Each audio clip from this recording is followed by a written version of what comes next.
అందరికీ నమస్కారం. ఇలాంటి వీడియో కూడా నేను ఒకరోజు చేయాల్సి వస్తుంది నేను నిజంగా అనుకోలేదు. మొన్న నేను సరదాగా ఒక దివాళీ ఇంటర్వ్యూకి వెళ్తే సరదాగా ఆ యాంకర్ నాకు అడిగారు, మీ నెక్స్ట్ ప్లాన్స్ ఏంటి? మోడలింగ్ చేశారు, యాక్టింగ్ చేశారు, పిల్లలు అయిపోయింది, ఎన్జిఓ చేశారు, నెక్స్ట్ ఏంటి?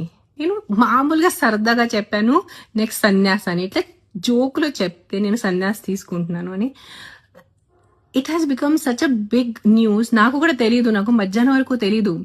మధ్యాహ్నం చాలా మంది నాతో షేర్ చేశారు. When it reached my friends mothers and they asking what happen to రేణుకి ఏమైంది, తను బాగానే ఉందా, why she taking sanyas at this age. కొంతమంది బాధపడుతున్నారు, కొంతమంది తిడుతున్నారు. అంటే నేను ఏం చేసిన ఎలాగైనా తిడతారు మీరు దాంట్లో. నా పిల్లలు ఉన్నారు, ఇంకా ఆద్య 15 years 10th లో ఉంది. నేను సన్యాసం తీసుకోను ఎంత తొందరగా. Definitely my ultimate stage is that. కానీ ముసలు అయిన తర్వాత, ఇప్పుడు కాదు. ఇఫ్ నౌ ఐఎమ్ 45, ఇంకా నేను 55 65 వరకు అప్పుడు నేను వెళ్ళిపోతాను.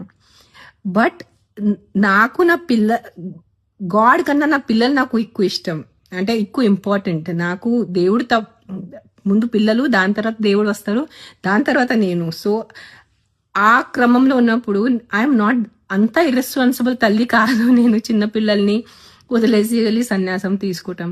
కానీ నిజంగా ద వే దట్ మీ